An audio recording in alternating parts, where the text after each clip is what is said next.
What is going on today, guys? Tomcat here, and today we are back in Spin Tires, taking a look at the Spun in Darkness H1 Hummer. Now, this thing is definitely one of, I want to say it's, I was going to say it's one of his best mods so far, but then again, pretty much all of his mods are, like, each one up, like, kind of one-ups the last one, so they keep getting better and better as he releases these mods. So, I mean, the light bar works, unlike some of the other vehicles we've tested lately. It's actually not super bright, which is kind of surprising, but we have no add-ons for this. We have no tire options or wheel options or anything like that to choose from.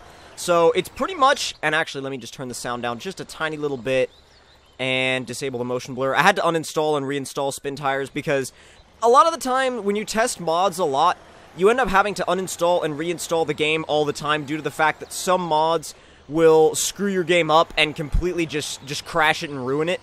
So, it all depends on what mods you're working with. But, again, like I said, some mods will completely crash out your game. And, unfortunately, I had a mod that I was trying to do a video of before this, and it completely crashed out the game. So, thankfully, Spun's mods are generally, well, actually, no, not generally, pretty much always to the point where you don't have to do anything. You just have to install it, and you're good to go. And just think about the fact that I've been in automatic mode so far this whole time, and look at the pace we're keeping. It's insane. And, I mean, the second we touched the mud, I mean, it downshifted a couple of gears, but nothing crazy. I mean, unlike that Chevy Duramax Silverado that we tested in the last video, that gearbox was always acting like it was confused, like it never knew what gear to be in. This thing, like, I mean, in true Spun in Darkness fashion, the gearbox is brilliant. It really is. It always knows what you want to do. It pretty much always anticipates what you're going to do with the vehicle almost, and it's really, really cool because you're never kind of like, oh, I need to be in low here, I need to be in high here.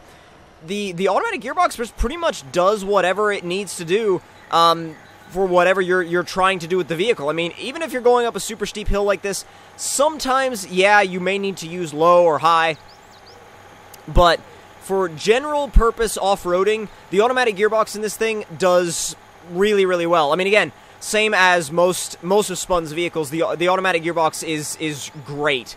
Now, come on. Giving it a little bit of a challenge, nothing too crazy, but, I mean, as you can see, that's a pretty steep grade that we're forcing this thing to deal with. And, I mean, it's crawling it. It's not doing it quickly or anything, but it is crawling it. The gearbox, for some reason, I don't know if it slipped or it just kind of gave up for a second. I don't know if it wanted to change gear, or maybe change up to second, maybe, but, oh, it did it again. Maybe it's confused. Sometimes the gearboxes in this game can get confused no matter how good they are, and you have to pop the thing into low, but we'll see if it does it again. It's doing it a lot now. So I am going to pop it into low, and I guess it's once you get to a certain gradient with the vehicle. And what you can do, honestly, is you won't lose any progress on a hill climb if you just put the e-brake on, put it in low, build a bit of power, and then take the e-brake off. So just kind of do like a mini trans brake almost. Not like you're launching a drag car, but just kind of a little mini trans brake just to kind of get you going. And if you leave it in low, you're absolutely good to go. You don't even have to worry about getting up a steep hill. You're pretty much fine. And on a side note, the detail of this thing is incredible. The interior is great, which we checked out a little bit earlier. But the suspension looks really good. Everything is well rendered. Everything moves like it should. Everything kind of reacts to movements in the terrain like it should. And it just really, everything in this vehicle just works really well together. All the parts that Spun has put into this vehicle just work really, really well. And the nice thing about it is that you can also, if you leave it in low, you can also crawl back down the mountain. You're not going to kind of catapult off the side of the mountain. You can just put it in low and crawl back down, and you will be absolutely fine. You don't even have to use the brakes. I haven't touched the brakes once. Low works perfectly fine, which is really, really nice, considering the fact that a lot of these hills, if you try to just drive down with a standard vehicle and Spin Tires, you'll just launch off the edge. Let's look at that interior view again.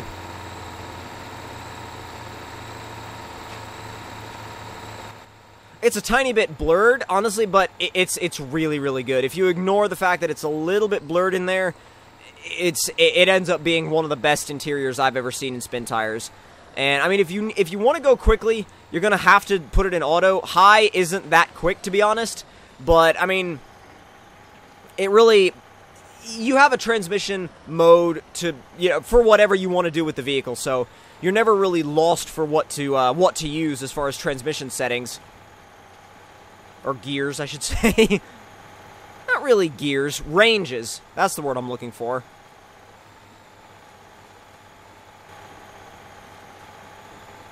Alright, come on. Is this too much for you, or can you do it? Oh, crap. Didn't want reverse. I wanted low. I wanted low. Nice thing about this thing, though, is that even though it's not the fastest thing you're going to find, it's really torquey. And it pulls like a monster. I mean, look at it crawling. It really does well. And once you do run out of grip, you do have an e-brake, and you have so many winch points, it's ridiculous. We're going to use the proper winch point and face the camera the right way so we can winch. Yes, that's exactly where we wanted to winch. Honestly, that's like the best location. Well, it's not the right winch point, though. At least not the one I wanted to use. I wanted to use the one on the bumper, but this works too. Come on, come on, come on. There you go. I don't know if we're going to fit, but we can try. Come on. Oh, no way. Wow, it was able to get enough grip to climb right up the side of that hill. That's actually really impressive. I did not think it was going to make it. And honestly, I don't blame you. If any of you guys like that were watching thought I wasn't going to make it up that hill, I don't blame you, because if I was watching and I saw this thing trying to attack a grade like that, I wouldn't think it would. I wouldn't have thought it would make it. But honestly, this thing continues to surprise me. It's really, really nice. Let's get back in automatic mode. Oh, no, is it going to start doing that again? Yeah, it's going to start doing the thing again. Oh, nope, nope, nope, nope, nope, nope, nope, nope, nope, nope, back in low. Just stick it back in low and just leave it there. How deep is this? Holy crap, that's a lot deeper than I thought. Oh, jeez. But we've got the power to get out, so it doesn't matter. I mean, it's fine. You can just look at whatever you want. It's almost like you just look at the terrain in this thing, and then you're already climbing over it. It actually does better than some of the crawlers I've used in Spin Tires before. I mean, this thing really, as long as you're within the realm of, you know, generally somewhat realistic, this thing will absolutely monster anything you throw it at. I mean, it has the suspension travel, it's got the torque, it's got all the low-end power you could ever need, and it really does crawl really nicely. And the nice thing about it is, it actually looks pretty good doing it too. I mean, it's not a mod that's like, it's really good performing, but it just doesn't look good at all.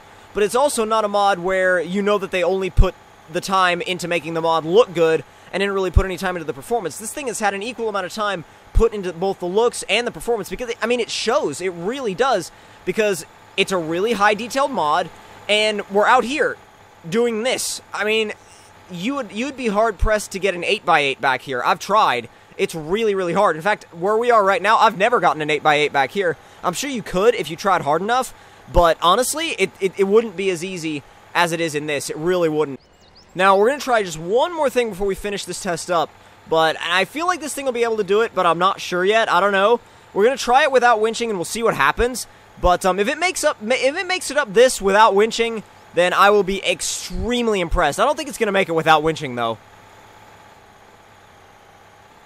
Alright, come on. Let's see that torque. Come on! See if we move it over here. Maybe. Uh-oh. Oh, come on! Yes! Oh, I moved a little bit. Yeah, it's not going anywhere. It is not going anywhere. Not going anywhere whatsoever. So, we're going to winch to this tree, and then we're going to just kind of winch to different trees as we get up the hill.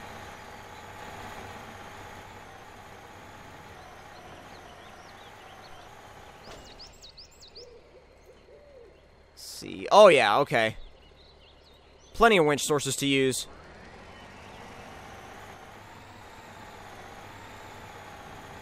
Come on! Yes, there you go. It's almost there. Almost past the tricky part. Oh, come on, it's so close. It's so close. Wow, really? I had the e-brake on. Come on. And we made it. I mean, not too bad. It required a little bit of help from the winch, but honestly, that's honestly, like, pretty realistic. I mean, you're not going to get up that without a winch.